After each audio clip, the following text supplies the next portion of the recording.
Hey everyone, welcome back to the MCQ series. कैसे हैं आप सब लोग? आई होप आप सब बहुत बढ़िया होंगे। आज हम क्या करने वाले हैं, आज हम डेप्रिसिएशन के ही कुछ और एमसीक्यूज़ की प्रैक्टिस करेंगे। आपको पता है डेप्रिसिएशन एक बहुत बड़ा चैप्टर है, बहुत इंपॉर्टेंट चैप्टर है। उस चैप्टर से बहुत सारे एमसीक्यूज़ फ्रेम हो सकते हैं, राइट। हम ऑलरेडी 10 एमसीक्यूज़ की प्रैक्टिस कर चुके हैं, लेकिन आज हम क्या करेंगे, आज हम करेंगे कुछ केस स्टडीज़, आज हम करेंगे कुछ असर्शन रीजन वाले एमसीक्यूज़, क्योंकि इस चैप्टर से बहुत सारी केस स्टडीज़ बन सकती है, इस चैप्टर से असर्शन रीजन वाले बहुत सारे क्वेश्चंस बन सकते हैं। तो उन सब की प्रैक्टिस करने वाले हैं, आपको बहुत मजा आने वाला है। So without wasting any time आज की क्लास शुरू करते हैं। Okay, so let's start with the first MCQ. आराम से देखेंगे, एक एक एमसीक्यूज़ को बहुत ध्यान से समझेंगे। क्या है हमारा first MCQ? Original cost of an asset is ₹1,26,000। आपको एसेट की ओरिजिनल कॉस्ट दे रखी है। Salvage value is ₹6,000। जो उसकी सैल्वेज वैल्यू है, मतलब जो उसकी रेसिडुअल वैल्यू है, वो आपको 6,000 दे रखी है।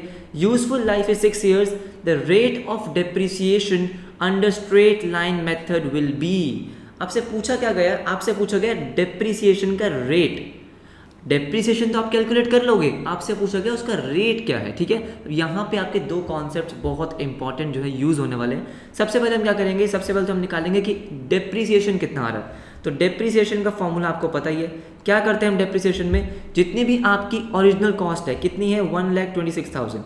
1,26,000 माइनस उसकी सैल्वेज वैल्यू, माइनस उसकी सैल्वेज वैल्यू डिवाइडेड बाय हमारी यूजफुल लाइफ कितनी है, 6 years है। ये आपका कितना आ जाएगा, 1,20,000 डिवाइडेड बाई 6, 20,000। तो 20,000 रुपीज़ आपका पर एनम का डेप्रिसिएशन है। क्या हमसे ये पूछा गया? नहीं, हमसे पूछा गया रेट ऑफ डेप्रिसिएशन। तो एक चीज़ आपको हमेशा ध्यान रखनी है, जब भी आप रेट कैलकुलेट करते हो, वो आप करते हो हमेशा ओरिजिनल कॉस्ट के रिस्पेक्टिव में। किस पे? ओरिजिनल कॉस्ट के रिस्पेक्टिव में। बेसिकली क्या मतलब है, देखो जब भी आपको परसेंटेज गिवन होती है, तो परसेंटेज आप किस पे अप्लाई करते हो, हमेशा ओरिजिनल कॉस्ट पे। तो जब भी आप रेट कैलकुलेट करते हो, आप हमेशा ओरिजिनल कॉस्ट पे करते हो, ठीक है। तो रेट कैसे कैलकुलेट करेंगे, हमारा डेप्रिसिएशन कितना है, 20,000। हमारी ओरिजिनल कॉस्ट कितनी है, 1,26,000। तो डिवाइड कैसे करेंगे, हमेशा ओरिजिनल कॉस्ट से करेंगे। यहाँ पे हम सैल्वेज वैल्यू कंसिडर नहीं करेंगे, ध्यान रखना। 20,000 डिवाइडेड बाई 1,26,000 इंटू 100, 15.87% हमारा आंसर आ गया। क्या आपको बात समझ में आई? ठीक है, एक चीज़ हमेशा ध्यान रखना कि रेट ऑफ डेप्रिसिएशन हमेशा किस पे लगता है, हमारे ओरिजिनल कॉस्ट पे लगता है, राइट। Easy MCQ. सेकंड करने वाले हम एक केस स्टडी। तो बहुत ध्यान से देखो कि केस स्टडी आपको क्या गिवन है। देखें केस स्टडी, हाँ जी देखो केस स्टडी में आपको क्या गिवन है। A company purchased on 1st of July 2015 machinery costing ₹30,000। Okay, it further purchase machinery on 1st January 2016 costing 20,000 and on 1st October 2016 costing 10,000। Basically आपने यहाँ पे 3 मशीनरी परचेज करी है, 3 machineries. Okay, on 1st April 2017 1/3 of the machinery which was installed on 1st July 2015। क्या बोला इन्होंने कि 1st July 2015 को जो आपने मशीनरी परचेज करी थी, वो मशीनरी कितने की थी, वो मशीनरी थी आपकी 30,000 रुपीज़ की। 30,000 का आपने जो 1/3 मशीनरी है, 1/3 मशीनरी आपने सोल्ड आउट कर दी है, ऑब्सोलीट हो गई थी। कितने की बेच दी आपने, 3,000 रुपीज़ की, ठीक है। The company follows financial year as accounting year. Okay, so यहाँ पे आपको ये गिवन नहीं है कि SLMI या WDV, यहाँ पे आप लिख लेना 10% पर एनम। कौन सा मेथड है, ये मेथड है आपका WDV। कौन सा मेथड है, WDV। तो बहुत ही ध्यान से करेंगे। आपने क्वेश्चन पढ़ लिया, अब मैं आपको बताता हूँ आपको करना क्या है। जब भी आप ऐसा कुछ क्वेश्चन पढ़ोगे, सबसे पहले आपको ना एक टाइमलाइन बनानी है। क्या बनानी है, टाइमलाइन। टाइमलाइन कैसे बनती है, देखो एक टाइमलाइन बनाएंगे हम, ठीक है। ये हमने एक लाइन बना ली। जब भी आपने मशीनरी परचेज करी है, जो भी परचेज किया है, वो सब कुछ क्या करेंगे, एक बार हम लिख लेते हैं, ताकि आपको बार बार क्वेश्चन रीड ना करना पड़े। हमें टाइम सेव करना है, इंपॉर्टेंट क्या है यहाँ पे, टाइम। तो क्या करेंगे, जब भी आप क्वेश्चन पढ़ रहे हो, पहले आप एक लाइन बना लो। जो भी आपके इवेंट्स हो रहे हैं कि भाई मैंने परचेज कब करी है, सेल कब करी है, उस लाइन पे आप लिखते जाओ, ताकि आपको सब कुछ एक छोटी सी लाइन पे समझ में आ जाए, टाइम लाइन पे, कि हाँ इस डेट पे ये हुआ, इस ईयर में ये हुआ। कैसे, देखो सबसे पहले आपने क्या किया, एक मशीनरी परचेज करी है 1st July 2015 को। तो मैं यहाँ लिख लूँगा पहले 1st July 2015। हमने यहाँ लिख दिया 1st July 2015, ठीक है। आपने क्या किया, 1st July 2015 को आपने एक मशीनरी परचेज करी है, कितने की, यहाँ मैं लिख देता हूँ M1 कितने की है, 30,000 रुपीज़ की। ये आपको समझ में आता है, हाँ जी ठीक है, ठीक है। उसके बाद देखो क्या हुआ, उसके बाद आपका हुआ 1st July 2016 को अब यहाँ पे ना ईयर बहुत ध्यान से देखना है आपको कि देखो ईयर कब खत्म हो रहा है। बच्चों को बहुत कंफ्यूजन होती है, ईयर कब खत्म हो रहा है, मशीनरी कब परचेज करिए। कोई प्रॉब्लम नहीं है, आराम से देखो कि देखो 1 जुलाई 2015 को आपने मशीनरी परचेज करी है, हाँ जी करिए। उसका ईयर कब खत्म होगा, उसका ईयर आपका खत्म होगा यहाँ पे 31 मार्च 2016 में। 31 मार्च 2016 को आपका ईयर खत्म होगा बिल्कुल। उससे पहले ही आपने 1 जनवरी 2016 को, 31 मार्च से पहले आता है, हाँ जी, 1 जनवरी को आपने 20,000 की मशीनरी और परचेज करी है। तो यहाँ कहीं पे मैं लिख देता हूँ 1 जनवरी 2016 मशीनरी नंबर 2, ठीक है। मशीनरी नंबर 2 कितने की है आपकी, 20,000 की, 20,000 की। क्या यहाँ पे प्रॉब्लम है, कोई प्रॉब्लम नहीं है। उसके बाद देखो, उसके बाद आ रहा है आपका 1 अक्टूबर 2016। 1 अक्टूबर मतलब इस ईयर एंड होने के बाद, 31 मार्च के बाद, ठीक है। यहाँ लिख लेते हैं हम 1 अक्टूबर 2016 को आपने क्या किया, एक और मशीनरी परचेज करी। तो क्या मैं लिख सकता हूँ M3 कितने की है आपकी, 10,000 की। Machinery 1, machinery 2, machinery 3, okay good. उसके बाद क्या आपका जो ये ईयर खत्म हो रहा है, ईयर कब खत्म होगा आपका, ये ईयर आपका खत्म होगा 31 मार्च 2017 को। 31 मार्च 2017 को। इसके बीच में कुछ नहीं हुआ है, हाँ जी कुछ नहीं हुआ। आपका कब हुआ उसके बाद, 1 अप्रैल 2017। 31 मार्च ईयर खत्म हो गया, हाँ जी हो गया बिल्कुल। नेक्स्ट डे पे 1 अप्रैल 2017 को क्या हुआ है, ज़रा ध्यान से देखो। हुआ ये है कि आपने 1/3 ऑफ द मशीनरी आपने बेच दी। कौन सी, जो 1 जुलाई को आपने परचेज की थी। 1 जुलाई को जो आपने परचेज की थी, मतलब जो आपने मशीनरी 1 परचेज की थी, 1/3 ऑफ M1, 1/3 ऑफ M1। ऐसे अगर आप एक आराम से फटाफट से एक टाइमलाइन बना लोगे, आपको कोई प्रॉब्लम नहीं आएगी। 1/3 ऑफ मशीनरी 1 आपने सोल्ड आउट कर दी, कितने की, 3,000 की। कितने की, 3,000 की। बस उसके बाद कुछ है क्या, उसके बाद हमारा कुछ भी नहीं है। क्या आपको बात समझ में आती है। अब मैंने क्या किया, एक टाइमलाइन बना ली है। अब मैं आराम से सारे केस स्टडीज के क्वेश्चन सॉल्व कर सकता हूँ। ध्यान से देखो क्या करना है। पहला क्वेश्चन आपका है amount of depreciation for 2016 and 17। 16-17, अब ईयर आपको बहुत ही ध्यान से देखना है। 16-17 मतलब क्या है, ये ईयर 31 मार्च 16 से लेके आपका 31 मार्च 2017 तक, ये आपका कौन सा ईयर है, 16-17 का। कैसे करेंगे, क्या करेंगे, आराम से देखो। देखो सबसे पहले क्या करेंगे, आपको मशीनरी 1 पता है, हाँ जी पता है। WDV मेथड से निकालनी है, ये भी ध्यान रखना, ठीक है। अब मशीनरी 1 का हम सबसे पहले कैलकुलेट करेंगे, किसका, मशीनरी 1 का। मशीनरी 1 आपने कब परचेस करी थी, 1 जुलाई 2015 को। 2015 को हमें किसका निकालना है, 16-17 का। तो मुझे पहले क्या निकालना होगा, 1 अप्रैल 2016 की बुक वैल्यू। कैसे निकालते हैं, देखो आपको क्या करना है, मैं आपको भी बहुत डिटेल में एक्सप्लेन कर रहा हूँ, इसलिए टाइम लग रहा है। आप 2-3 क्वेश्चंस की प्रैक्टिस कर लोगे, फटाफट कर लोगे। देखो आपने मशीनरी परचेज करी है, हाँ जी परचेज करी है, कितने की, 30,000 की। 30,000 की आपने मशीनरी परचेज करी। आपने 2015 को परचेज करी, मतलब 15-16 का डेप्रिसिएशन पहले लगाओगे आप। 15-16 का डेप्रिसिएशन लगाओगे, कितना डेप्रिसिएशन आएगा ज़रा मुझे पहले वो बताओ। 1 जुलाई से लेके 31 ऑफ मार्च कितने महीने होते हैं, 9 महीने। तो 30,000 का 10% फॉर 9 मंथ कितना आ गया, 2250। ये आपका कितना आ गया, 2250। तो अब क्या आ जाएगी आपकी 1 अप्रैल 2016। 1 अप्रैल 2016 की बुक वैल्यू 27750। 27750, यहाँ तक समझ में आता है, हाँ जी। अब 16-17 मतलब पूरे साल का, 31 मार्च 17 तक, है ना। मुझे क्या लगाना है, डेप्रिसिएशन लगाना है WDV के अकॉर्डिंग। तो 27750 का 10% आ गया 2775। 2775, ये तो मेरा क्या आ गया, ये आ गया मेरा मशीनरी 1 का। क्या आ चुका है, मेरा मशीनरी 1 का डेप्रिसिएशन आ चुका है। क्या यहाँ तक आपको बात समझ में आती है, हाँ जी आती है। उसके बाद मैं कहाँ जाऊँगा, उसके बाद मैं जाऊँगा मशीनरी नंबर 2 पे। मशीनरी नंबर 2 का ज़रा हाल देखते हैं कि मशीनरी 2 में क्या हुआ। मशीनरी 2 आपने कब परचेज करी है, अगेन 1 जनवरी 2016 को।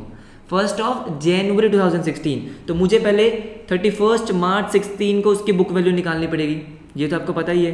20,000 की थी वो। इस पे पहले मैं क्या करूँगा, डेप्रिसिएशन लेस करूँगा। कितने महीने का, 3 महीने का। 1 जनवरी को परचेज करी 31 ऑफ मार्च तक, ठीक है। 20,000 का 10% फॉर 3 मंथ्स, ये आपका आ गया 500। कितना आ गया, 500। तो आपकी आ गई बुक वैल्यू 19,500 कब, 1 अप्रैल 2016 को। अब पूरे साल का डेप्रिसिएशन लगाना है मुझे, ये तो आप बहुत आसानी से निकाल सकते हो। ये आपका आ जाएगा 1950। कितना आ जाएगा, इसका आ गया 1950 आ गया आपका पूरे साल का डेप्रिसिएशन। मशीनरी 1 हो चुकी है, मशीनरी 2 हो चुकी है, मशीनरी 3 रह गई, मशीनरी 3 भी निकाल लेंगे। मशीनरी 3 की जब मैं बात करता हूँ, आपने कब परचेज करी है, 1 अक्टूबर 2016 को, 1 अक्टूबर 2016 को। तो 16 से लेके ये 31 मार्च 17 तक कितने महीने होते हैं, 6 महीने। तो 10,000 का 10% फॉर 6 मंथ्स, आराम से कैलकुलेट कर लेंगे। 10,000 का 10% फॉर 6 मंथ्स कितना आ गया, 500। मशीनरी 3 का भी आ गया 500। बस आपसे पूछा क्या गया था, 16 17 का डेप्रिसिएशन। आराम से तीनों मशीनरी का प्लस कर लो, आंसर आ जाएगा। कितना आ गया, 2775 प्लस 1950 प्लस 500, हमारा आंसर आ रहा है 5225। यस, ऑप्शन में है 5225। क्या आपको समझ में आया? मैं कह रहा हूँ कि कैलकुलेशन थोड़ी सी ज़्यादा हो गई है, लेकिन आप एक बार कुछ क्वेश्चन की प्रैक्टिस कर लोगे, आपको समझ में आ जाएगा कैसे कैसे क्या करना है। ठीक है, प्रॉपर टाइमलाइन बनाओ, एक एक मशीनरी का डेप्रिसिएशन कैलकुलेट करो, आंसर आ जाएगा। क्लियर है? राइट। नेक्स्ट एमसीक्यू हमारा क्या है, आपको क्या निकालना है नेक्स्ट एमसीक्यू में, प्रॉफिट और loss on sale of sold machinery. ये है इंपॉर्टेंट। ठीक है, ऐसे क्वेश्चन आपसे डेफिनेटली पूछे जाएंगे कि जो मशीनरी आपने सेल करी है उसका प्रॉफिट और लॉस बताओ। कैसे निकालते हैं? सबसे इंपॉर्टेंट चीज़ क्या होती है, बुक वैल्यू। जिस दिन पे आपने मशीनरी को सेल आउट करा है उस दिन की आपको अगर बुक वैल्यू पता है तो आप प्रॉफिट लॉस निकाल सकते हो, ऑब्वियस सी बात है। तो देखो, आपने मशीनरी को सेल आउट कब करा है, मैंने सब कुछ टाइमलाइन पे लिखा हुआ है। आपने मशीनरी को सेल आउट करा है कब, तो आपने मशीनरी को सेल आउट कब करा है, यहाँ मैंने साफ साफ लिखा हुआ है 1 अप्रैल 2017 को आपने 1/3 ऑफ मशीनरी 1 सेल आउट करी है 3000 की।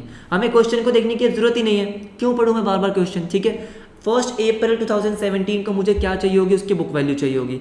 1/3 मशीनरी को सेल आउट करा है। 1/3 का मतलब क्या हो गया कि देखो 30,000 की थी मशीनरी, 1/3 कितना हो गया, 10,000। तो अब हमें सिर्फ 10,000 से मतलब है, 30,000 से हमारा लेना देना कुछ भी नहीं है। हमें जो देखना है वो किसका देखना है, 10,000 का। तो देखो कैसे कैलकुलेट करते हैं इसको, आराम से देखो 1 जुलाई 2015 को उसकी कॉस्ट कितनी थी, 10,000। अगर आपने 30,000 की 1/3 मशीनरी बेची है, मान लो 30,000 में 3 मशीनरीज थी जो आपने परचेज की थी, उसमें से आपने एक मशीनरी बेच दी। 30,000 का 1/3 मतलब 10,000 वाली मशीनरी बेची है। तो मुझे क्या चाहिए, उस 10,000 मशीनरी की बुक वैल्यू चाहिए। कब चाहिए, जब आप मशीनरी को सेल कर रहे हो। 1 जुलाई 2015 को आपने खरीदी, हाँ जी ठीक है। पहले मैं क्या लगाऊंगा, इस पर डेप्रिसिएशन लगाऊंगा, माइनस डेप्रिसिएशन कब का, 15-16 का, मतलब कितने महीने, 9 महीने। 10,000 का 10% फॉर 9 मंथ्स, ये आपका कितना आ रहा है, 750। कितना आ गया, 750। तो बेसिकली मैं ये बोल सकता हूँ कि 31 मार्च 2016 को मेरी बुक वैल्यू कितनी थी, माइनस 10,000, 9250। क्या आपको ये बात समझ में आती है? बिल्कुल आती है। उसके बाद मुझे क्या करना है, पूरे साल का लगाना है डेप्रिसिएशन। 16-17 पूरा आ जाएगा, इसका डेप्रिसिएशन कितना आएगा, 925। डेप्रिसिएशन आ गया 925, ये तो बहुत इजी है। ठीक है, 9250 माइनस 925 कितना आ गया, 8325। 8325 ये कब का है, ये है आपका 31 मार्च 2017। 31 मार्च 2017, बस हो गया। कैसे हो गया सर, देखो 31 मार्च 2017 को आपकी बुक वैल्यू कितनी है, 8325। आपने मशीनरी सेल आउट कब करी है, 1 अप्रैल 2017। अरे तो दोस्त, जो आपकी वैल्यू 31 मार्च 2017 को है वही वैल्यू तो आपकी 1 अप्रैल 2017 को होगी, हाँ जी होगी। तो आपकी बुक वैल्यू कितनी आ गई, 8325। आपने मशीनरी बेची कितने की है, 3000 की। कितने की बेची है, 3000 की। तो मतलब आपकी बुक वैल्यू ज़्यादा है, सेल वैल्यू कम है, तो आपको लॉस हो गया कितने का, 5325 का। क्या आपको समझ में आया, लॉस ऑफ 5325 निकल गया, हुआ ना फास्ट। ठीक है, अब यहाँ पे आपको क्वेश्चन पढ़ने की जरूरत ही नहीं पड़ी, टाइम लाइन बना लोगे, आपका बहुत टाइम सेव हो जाएगा। ठीक है, नेक्स्ट आपसे पूछा गया balance of machinery purchased on 1 July 2015 as on 31 March 2018। बहुत अच्छा एमसीक्यू है। इन्होंने आपसे क्या पूछा कि 1 जुलाई 2015 को आपकी जो मशीनरी थी, कौन सी मशीनरी की बात कर रहा है ये बात कर रहा है आपकी 30,000 की मशीनरी की। ठीक है, आपसे पूछा गया कि 30,000 की जो आपकी मशीनरी थी उसका बैलेंस कितना बचा है 31 मार्च 2018 को। ओ माय गॉड, 31 मार्च 2018 को आपका बैलेंस कितना बचा है। तो देखो सबसे इंपॉर्टेंट बात, आपने 30,000 की मशीनरी खरीदी थी, हाँ जी, लेकिन उसमें से 10,000 की मशीनरी तो आप बेच चुके हो ना। उसकी 1/3 तो आप बेच चुके हो, तो उसको तो आप हमें हटा देना है, उसका तो हमें कुछ लेना देना ही नहीं है, आप वो मशीनरी ऑलरेडी बेच चुके हो। तो जो आप बैलेंस निकालोगे वो किसका निकालोगे? सिर्फ 20,000 का। किसका निकालोगे? 20,000 का। देखो ध्यान से, आपके पास अब 1 जुलाई 2015 को मैं जो मशीनरी लिखूंगा वो कितने की लिखूंगा? 20,000 की। क्यों? क्योंकि 10,000 वाली तो मैं बेच चुका हूँ, सेल आउट कर चुका हूँ, तो मुझे बैलेंस जो निकालना है वो 20,000 का निकालना है। देखो बहुत आसान होगा। आप क्या करोगे? पहले 15-16 का निकालोगे डेप्रिसिएशन। कैसे निकालेंगे? सबको पता है। आप क्या करोगे? 20,000 का 10% फॉर 9 मंथ्स, ये आपका आ गया 1500। कितना आ गया? 1500। ठीक है, तो ये आपका आ जाएगा 31 मार्च 2016 को आपकी बुक वैल्यू कितनी आ जाएगी? ये 18,500। बिल्कुल सही। इसके बाद क्या करेंगे? पूरे साल का लगाएंगे डेप्रिसिएशन। पूरे साल का डेप्रिसिएशन कितना आएगा? ये 1850। 1850 को अगर मैं लेस कर दूंगा तो मेरी बुक वैल्यू आ जाएगी, और मेरी बुक वैल्यू कब आएगी? ये 31 मार्च 2017 को। 1850 माइनस 1850 कितना आता है? ज़रा बताओ मुझे फटाफट से। 16650। 16650 बिल्कुल सही। इसके बाद मुझे 31 मार्च 18 को लगाना है। 31 मार्च 2018 का भी लगा लेंगे। डेप्रिसिएशन आ जाएगा 1665, इसको माइनस कर देंगे, ये आपका आंसर आ गया 14985। 14985। सिंपल। करना क्या था? बस आपको डेप्रिसिएशन तो कैलकुलेट करना है, हाँ या ना? आपसे पूछेगा 31 मार्च 2018 को आपका बैलेंस कितना है, तो निकाल लो। क्या मुश्किल है? बहुत ही अच्छी केस स्टडी थी, इसमें हमने बहुत सारी चीज़ें सीखी, बहुत सारे इंपॉर्टेंट पॉइंट थे। सबसे पहला था कि आपको डेप्रिसिएशन कैलकुलेट करना था जब आपके पास 3 मशीनरीज थी। बहुत सारी कैलकुलेशन करी हमने, प्रॉफिट लॉस निकालना भी सीख लिया और बैलेंस निकालना भी सीख लिया। आई होप आपको पूरी केस स्टडी समझ में आ गई होगी। हाँ, हमने बहुत टाइम ले लिया क्योंकि मैंने आपको एक एक पॉइंट एक्सप्लेन किया है। जब आप खुद से सॉल्व करोगे तो इतना टाइम नहीं लगेगा आपको, राइट? नेक्स्ट एमसीक्यू देखो, एमसीक्यू नंबर 3, असर्शन रीजन। मैंने असर्शन रीजन, केस स्टडी सब कुछ डाला है इसमें, पूरी वीडियो देखनी है आपको, बहुत कुछ सीखने को मिलने वाला है। थर्ड एमसीक्यू क्या है? देखो, एमसीक्यू नंबर 3 आपको क्या कह रहा है कि depreciation does not involve any cash outflow but affects the profit of the firm. Assertion क्या कह रहा है आपको? तो असर्शन में आपको क्या लिखा है, क्या स्टेटमेंट है कि depreciation does not involve any cash outflow. Depreciation का मतलब ये नहीं है कि आपका कोई कैश बाहर जा रहा है। आउटफ्लो का मतलब क्या है कि किसी को आप कैश पे कर रहे हो। हाँ जी, सही बात बोल रहे हैं। हमने पढ़ा था कि depreciation is a non cash expense, उसमें कोई कैश का एक्सचेंज नहीं होता है, but affects the profit of the firm. हाँ जी, क्यों? क्योंकि डेप्रिसिएशन हमारा एक्सपेंस होता है। डेप्रिसिएशन हमारा एक्सपेंस होता है, तो ऑब्वियस सी बात है वो हमारे प्रॉफिट को इफेक्ट तो करेगा। ठीक है, असर्शन बिल्कुल सही बात कर रहा है। अब रीजन में क्या लिखा है? Depreciation is a non cash expense. देखो, असर्शन और रीजन दोनों स्टेटमेंट सही है। प्रॉब्लम कहाँ पे आती है, कंफ्यूजन कहाँ पे होती है कि क्या रीजन जो है वो आपका करेक्ट एक्सप्लेनेशन है या नहीं। तो कैसे करना है? असर्शन पढ़ लिया, हाँ जी, रीजन पढ़ लिया, हाँ जी। अब रीजन आपकी करेक्ट एक्सप्लेनेशन है या नहीं कैसे पता करोगे? असर्शन के आगे आप ऐड कर दो because. Because depreciation does not involve any cash outflow but affects the profit of the firm because depreciation is a non cash expense। क्या आपको लग रहा है ये सही बात कर रहा है? 100%। रीजन बिल्कुल सही कह रहा है। क्यों? Because depreciation is a non cash expense, इसीलिए वो कोई भी कैश आउटफ्लो पे कोई इफेक्ट नहीं करता, आपके प्रॉफिट को इफेक्ट करता है। तो क्या रीजन बिल्कुल सही है? हाँ जी। क्या वो एक्सप्लेनेशन सही है? हाँ जी। आंसर क्या हो गया? Option number A. तो जब भी आपको कंफ्यूजन हो कि रीजन क्या आपकी करेक्ट एक्सप्लेनेशन है, तो असर्शन के आगे बिकॉज ऐड करना और फिर रीजन को पढ़ना, तो देखना क्या आपका वो कनेक्शन बन रहा है या नहीं बन रहा। बन रहा है तो सही है, नहीं बन रहा तो गलत है। समझ में आ गया? राइट। नेक्स्ट एमसीक्यू देखो, MCQ number 4, again assertion reason है। देखते हैं क्या बोल रहा है। Kumbh follows the straight line method for depreciation. ठीक है, कुंभ कौन है? एक बिजनेसमैन है। He bought a machinery for rupees 1 lakh. 1 lakh rupees की उसने मशीनरी बॉट करी है। The estimated life of the machinery is 10 years।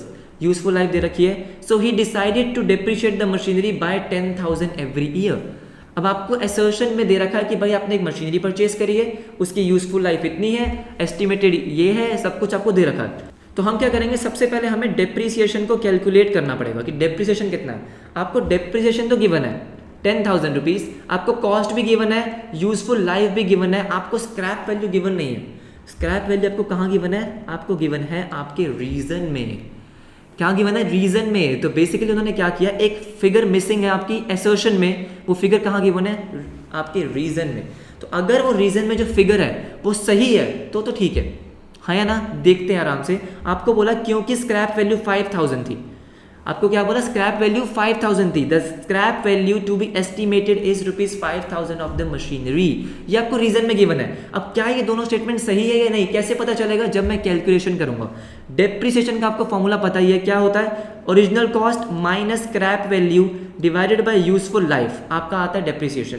आपको डेप्रिसिएशन तो गिवन है कितना, 10,000, ठीक है, equals to 1 lakh rupees, 1 lakh rupees minus scrap value कितनी है आपकी, स्क्रैप वैल्यू आपको गिवन है 5000, 5000 डिवाइडेड बाय कितना, डिवाइडेड बाय आपका 10, कितना है 10, कितना आएगा ये 95,000 डिवाइडेड बाय 10, इसको सॉल्व करोगे तो कितना आ रहा है 9500, लेकिन आपको गिवन कितना है 10,000, इसका मतलब ये गलत है। जो रीजन आपको गिवन है वो गलत है, स्क्रैप वैल्यू 5000 हो ही नहीं सकती, स्क्रैप वैल्यू 5000 नहीं हो सकती, तो रीजन तो आपका गलत है। असर्शन में क्या बोला था, असर्शन में आपकी स्क्रैप वैल्यू का कोई भी मेंशन नहीं है। सिंपली उन्होंने बोला कि देखो 1 लाख रुपीस की आपकी कॉस्ट है, 10 साल का आपका यूजफुल लाइफ है, डेप्रिसिएशन आ रहा है आपका 10,000, ये बिल्कुल सही है, ये बिल्कुल सही है। रीजन को अगर मैं हटा दूं तो असर्शन सही है या नहीं है, 100% सही है। तो असर्शन तो सही है लेकिन रीजन गलत है, हमारी स्क्रैप वैल्यू क्या है, 0। स्क्रैप वैल्यू अगर मैं 0 रख दूंगा तब मेरा जाके आंसर आएगा, तो स्क्रैप वैल्यू क्या है आपकी 0 है, रीजन क्या हो गया गलत, आंसर क्या है सी। असर्शन ट्रू है लेकिन रीजन फॉल्स है। क्या आपको बात समझ में आई, राइट। नेक्स्ट एमसीक्यू देखो, एमसीक्यू नंबर 5।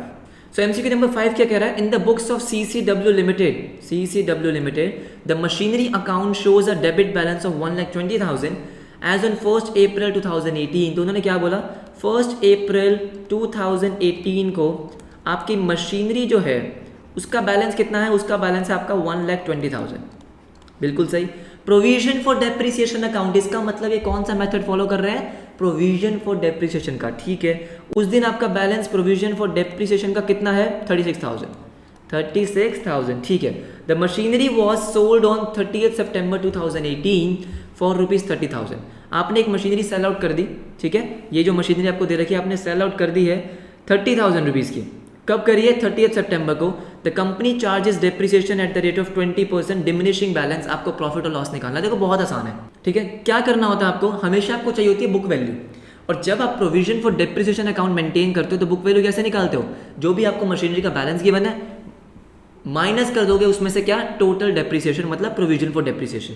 अब आपने मशीनरी 30 सितंबर को सोल्ड आउट करी है, इसका मतलब 6 महीने का डेप्रिसिएशन और लगेगा। किस पे लगेगा, आपकी बुक वैल्यू पे। अब एक चीज ध्यान रखना, आपकी बुक वैल्यू 1 अप्रैल को कितनी है, 1 अप्रैल 2018 को आपकी बुक वैल्यू कितनी है 1,20,000 आपकी क्या है मशीनरी, 36,000 है उस पर टोटल डेप्रिसिएशन, उसकी बुक वैल्यू आपकी 84,000, कितनी है 84,000। तो यहाँ गलती मत करना, जब भी आप provision for depreciation account maintain करते हो तो बुक वैल्यू कैसे निकालते हो, मशीनरी जो आपका हमेशा क्या होगा ओरिजिनल कॉस्ट पे। जब भी आप प्रोविजन फॉर डेप्रिसिएशन मेंटेन करते हो मशीनरी अकाउंट में सिर्फ और सिर्फ ओरिजिनल कॉस्ट ही जाती है, जितना भी डेप्रिसिएशन होता है वो सारा का सारा आप कहाँ मेंटेन करते हो, प्रोविजन फॉर डेप्रिसिएशन में। तो बुक वैल्यू कितनी है 84,000, 84,000 का 20% 6 मंथ्स के लिए अगर आप कैलकुलेट करोगे तो आएगा 8400, कितना आएगा 8400। तो 8400 आप क्या करोगे, अगेन प्रोविजन फॉर डेप्रिसिएशन में ऐड कर दोगे, राइट। तो अगर मैं आपको बोलूँ 30 सितंबर 2018 को आपका टोटल डेप्रिसिएशन कितना था, तो आप क्या कहोगे 36,000 प्लस 8400 आपका था 44,400। ये आपका क्या है, ये आपका टोटल डेप्रिसिएशन है, हाँ जी क्या है टोटल डेप्रिसिएशन। मशीनरी कितने की है 1,20,000 की, 1,20,000 की मशीनरी है, टोटल डेप्रिसिएशन है 44,400। क्या मैं उस दिन की बुक वैल्यू निकाल सकता हूँ, 100% निकाल सकता हूँ। तो उस दिन की जो आपकी बुक वैल्यू है वो कितनी आएगी 1,20,000 माइनस 44,400, 75,600। 75,600 की आपकी क्या है बुक वैल्यू, कितने की बेची है आपने 30,000 की, तो लॉस हो गया कितने का 45,600 का। Loss of ₹45,600। मैं आपको बार बार एक ही चीज़ बोल रहा हूँ कि बस आपको करना क्या है, जिस दिन आपने मशीनरी सेल करी है उस दिन की आपको क्या चाहिए, बुक वैल्यू चाहिए, निकाल लो। अगर WDV मेथड है तो आपको पता कैसे निकालनी है, ओरिजिनल कॉस्ट है तो अकॉर्डिंगली निकाल लो, कोई प्रॉब्लम नहीं होगी। नेक्स्ट MCQ नंबर 6, ध्यान से देखेंगे हमारा MCQ नंबर 6 क्या है हमारा MCQ नंबर 6। MCQ नंबर 6 है, on 1st October 2011 X Limited purchased a machinery for 250. So a part of machinery which was purchased on 20,000 क्या है, एक मशीनरी का पार्ट है, तो मतलब 2,50,000 का आपने मशीनरी परचेज किया, उसमें 20,000 का एक छोटा सा पार्ट था, ठीक है, became obsolete and was disposed of। Dispose मतलब कि आपने निकाल दिया, बेच दिया। 1 जनवरी 2014 को आपने बेच दिया, कितने का, 2,000 का। डेप्रिसिएशन है 10% WDV में, आपको प्रॉफिट और लॉस निकालना है। सेम कहानी है, बस यहाँ पे डिफरेंस क्या है, यहाँ पे आप प्रोविजन फॉर डेप्रिसिएशन मेंटेन नहीं कर रहे हो, आप क्या कर रहे हो, मशीनरी अकाउंट में ही डेप्रिसिएशन को रिकॉर्ड कर रहे हो। कैसे करेंगे आपको पता है, देखो सबसे पहले हम क्या करेंगे, सबसे पहले तो हम आपको देखेंगे कि भाई मशीनरी की कॉस्ट कितनी थी। 1 अक्टूबर 2011 को मशीनरी की कॉस्ट थी 20,000। अब यहाँ बहुत सारे बच्चे कंफ्यूज होते हैं कि 2,50,000 थी। देखो भाई, आपने जो मशीनरी सेल करी है वो कितने की थी, 20,000 की ना, उसकी कॉस्ट कितनी थी, 20,000। मुझे 2,50,000 का क्या करना है, मैंने बेची कौन सी है, 20,000 वाली, तो मैं कैलकुलेशन किसकी करूँगा, 20,000 वाली, ठीक है। उसके बाद ये ईयर एंड कब होगा, 31 मार्च 2012 को, तो तब तक का डेप्रिसिएशन कितना आएगा, कितने मंथ्स होते हैं, 6 मंथ्स। 20,000 का 10% फॉर 6 मंथ्स कितना आ गया आपका, 1,000। तो हमारी बुक वैल्यू कितनी आ गई, 19,000। आपने बेचा कब है, 2014 में, तो इसका मतलब ये वाला ईयर पूरा का पूरा निकलेगा। 31 मार्च 2013 पूरे साल का क्या आएगा, डेप्रिसिएशन कितना, 1900। 19,000 में से 1900 को आप माइनस कर दो तो आपका आ गया 17,100। क्या आपको समझ में आ गया, राइट। अब 1 जनवरी 2014 मतलब ये वाला साल, 1 जनवरी 2014 को आपने बेच दी, कितने की बेची, 2,000 थी, तो मुझे पहले तो क्या लगाना पड़ेगा, डेप्रिसिएशन। कितना डेप्रिसिएशन आएगा जरा ध्यान से देखो, 17,100 का 10% कितने महीने के लिए, ध्यान से, 9 मंथ्स के लिए। 1 जनवरी को बेची है तो 9 मंथ्स के लिए आप कैलकुलेट करोगे, यह आएगा आपका थोड़ा पॉइंट्स में 1282.5। राउंड ऑफ करना चाहो कर सकते हो, लेकिन 0.5 में आ रहा है तो नहीं करोगे, चलेगा। 1282.5। तो आपकी बुक वैल्यू जरा कितनी आ गई है बता दो मुझे। आपकी बुक वैल्यू आएगी, इसको माइनस करेंगे 15,817.5। कई बार बच्चों को लगता है कि सर पॉइंट में आ रहा है तो गलत है। अरे आंसर पॉइंट में आ सकता है, क्यों नहीं आ सकता, 100% आ सकता है। 15,807.5 ये आपकी क्या है, बुक वैल्यू। तो इसका मतलब क्या है, जिस दिन आपने मशीनरी सेल आउट करी है उस दिन पे आपकी मशीनरी की वैल्यू कितनी थी, 15,817.5। बेची कितने की, 2,000 की। ओहो बहुत लॉस हो गया, कितने का लॉस हो गया, 1387.5। आपको साफ साफ दिख रहा है, समझ में आया। हम प्रॉफिट और लॉस के बहुत सारे क्वेश्चंस की प्रैक्टिस कर रहे हैं क्योंकि आपके एग्जाम में पक्का आने हैं, ठीक है। नेक्स्ट MCQ नंबर 7 देखते हैं। ओके, MCQ नंबर 7 क्या है जरा ध्यान से देखो। MCQ नंबर 7 कह रहा है, which method equalises the burden of each year's profit and loss account for depreciation and repairs together। बहुत सारे बच्चों को क्वेश्चन समझ ही नहीं आएगा। which method equalizes the burden of each year's profit and loss account for depreciation and repairs together। कहने का मतलब क्या है कि देखो, जब आप मशीनरी परचेज करते हो तो उस पर ना 2 एक्सपेंसेस लगते हैं। एक तो आपका लगता है डेप्रीसिएशन, क्या लगता है, डेप्रीसिएशन, और एक आपका लगता है रिपेयर्स। ये 2 एक्सपेंसेस उस पर लगते ही लगते हैं, ठीक है। तो होता क्या है कि डेप्रिसिएशन भी लगेगा और रिपेयर भी लगेगा। आपसे पूछा क्या गया है, ऐसा कौन सा मेथड है जो इन दोनों एक्सपेंसेस को इक्वलाइज करता है, मतलब अगर एक एक्सपेंस ज़्यादा है तो दूसरा वाला कम हो जाता है। क्या मतलब है इसका कि प्रॉफिट एंड लॉस अकाउंट जब आप रिकॉर्ड करते हो, प्रॉफिट एंड लॉस अकाउंट में जब आप एक्सपेंसेस को रिकॉर्ड करोगे, इन दोनों एक्सपेंसेस को, तो ये दोनों क्या करते हैं, उसको इक्वलाइज करते हैं कि ऐसा नहीं होगा कि दोनों ज़्यादा है, एक ज़्यादा हो रहा है तो एक कम हो रहा है, तो क्या हो गया, इक्वल हो गया। एक कम हो रहा है तो एक ज़्यादा हो रहा है, ऐसे होता है। कौन से मेथड के अकॉर्डिंग होता है, ये आंसर आपका WDV। सर कैसे, समझाता हूँ। WDV में क्या होता है कि जब आप स्टार्टिंग में डेप्रिसिएशन को रिकॉर्ड करते हो तो वो डेप्रिसिएशन मैक्सिमम होता है, सबसे ज़्यादा होता है। जैसे जैसे ईयर निकलते जाते हैं, उसको यूज़ करते रहते हो, आपकी डेप्रिसिएशन कम होती जाती है, हाँ या ना, ये बात तो आपको पता ही है। आपकी बुक वैल्यू कम होती है तो आपका डेप्रिसिएशन कम होता है। अब जब आप मशीनरी को परचेज करते हो तो स्टार्टिंग ईयर्स में आपका रिपेयर्स कम होते हैं। ये मैंने क्या बोला, ये मान लो आपका डेप्रिसिएशन है, है ना। रिपेयर्स कम होते हैं, जैसे जैसे वो मशीनरी बुढ़ी हो जाती है, मशीनरी ओल्ड हो जाती है, तब उसके रिपेयर एक्सपेंसेस बढ़ते हैं। तो क्या होता है, स्टार्टिंग में तो कम होते हैं, धीरे धीरे बढ़ते जाते हैं। तो देखो क्या हो रहा है, एक एक्सपेंस कम हो रहा है तो दूसरा बढ़ रहा है, दूसरा बढ़ रहा है तो दूसरा कम हो रहा है। स्टार्टिंग में डेप्रिसिएशन ज़्यादा होता है तो रिपेयर कम होता है। तो प्रॉफिट एंड लॉस अकाउंट में क्या होते हैं, इक्वलाइज हो जाता है, बर्डन हमेशा इक्वल रहता है। ऐसा नहीं कि दोनों एक्सपेंसेस ज़्यादा है, एक एक्सपेंस ज़्यादा है तो दूसरा कम है, दूसरा ज़्यादा है तो दूसरा कम है। बात समझ में आ रही है। तो कौन सा मेथड होता है, WDV। स्ट्रेट लाइन मेथड में ये दिक्कत होती है, स्ट्रेट लाइन मेथड में आपका जो डेप्रिसिएशन है वो क्या रहता है, कॉन्स्टेंट। और रिपेयर का एक्सपेंस तो क्या होता है, ऐसा ही रहता है हमेशा कि स्टार्टिंग में कम, उसके बाद बढ़ता रहता है। तो यहाँ पे इक्वलाइजेशन नहीं होता। क्यों नहीं होता, कि देखो इस पॉइंट के बाद आपका डेप्रिसिएशन तो सेम ही है, लेकिन आपका रिपेयर एक्सपेंस बढ़ रहा है, तो प्रॉफिट एंड लॉस अकाउंट में बर्डन बढ़ जाता है कि दोनों ही एक्सपेंसेस बढ़ रहे हैं। स्ट्रेट लाइन मेथड में डेप्रिसिएशन तो उतना ही है, लेकिन रिपेयर बढ़ रहा है, तो एक्सपेंस क्या हो गया, बढ़ गया। लेकिन WDV में ऐसा नहीं होता, एक एक्सपेंस ज़्यादा है, दूसरा कम है।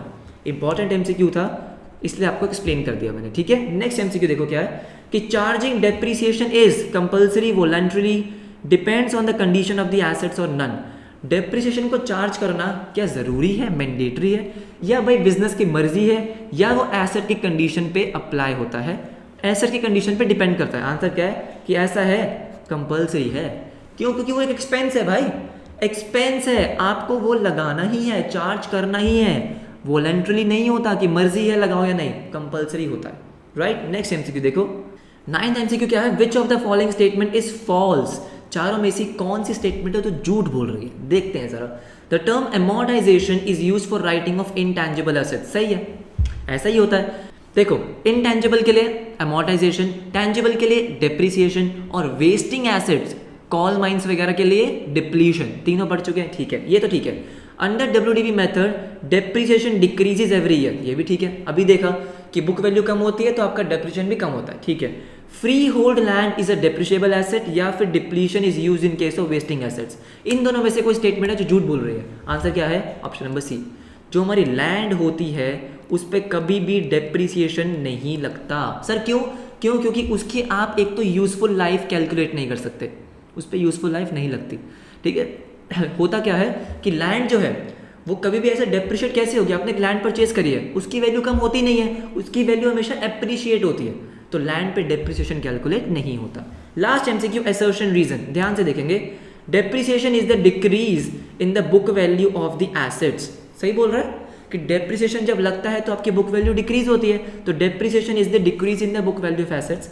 Depreciation is calculated according to the life of assets, ये भी सही बोल रहा है, दोनों सही बोल रहा है। अब क्वेश्चन क्या आता है कि क्या आपका रीजन जो है वो करेक्ट एक्सप्लेनेशन है। मैंने आपको क्या बोला, मैंने आपको बोला बीच में एक वर्ड ऐड कर दो, बिकॉज। क्या करना है आपको, बिकॉज ऐड करना है, ठीक है। पढ़ते हैं एक बार। Depreciation is the decrease in the book value of assets because depreciation is calculated according to the life of asset. क्या आपको लग रहा है ये सही बोल रहा है, वो बोल रहा है decrease in the book value of assets, ये बोल रहा है because it is calculated according to the life of asset. वो लाइफ की बात कर रहा है, वो बुक वैल्यू की बात कर रहा है, कोई कनेक्शन नहीं है। आंसर क्या है, ऑप्शन नंबर बी, कि दोनों स्टेटमेंट सही तो है लेकिन रीजन आपकी करेक्ट एक्सप्लेनेशन नहीं है। आई नो ये वीडियो थोड़ी लंबी हो गई है, क्यों, क्योंकि यहाँ पे हमने बहुत सारे क्वेश्चंस करे, हमने एक बहुत बड़ी केस स्टडी करी, असर्शन रीजन करे, बहुत सारे कैलकुलेशन वाले क्वेश्चंस करे, तो इंपॉर्टेंट था आपसे इसके पूरे कॉन्सेप्ट के कॉन्सेप्ट क्लियर हो गए होंगे, है ना, इस वीडियो से। तो अगर आपको कोई भी डाउट है प्लीज़ आप मुझे कमेंट सेक्शन में पूछ सकते हो। टेलीग्राम ग्रुप पे आपको इसके सारे PDF मिल जाएगी, डाउट का ग्रुप बना रखा है, कोई भी डाउट है टेलीग्राम पे आप मुझे मैसेज कर सकते हो, ठीक है। तो मिलेंगे आपसे नेक्स्ट क्लास में, तब तक के लिए बाय बाय।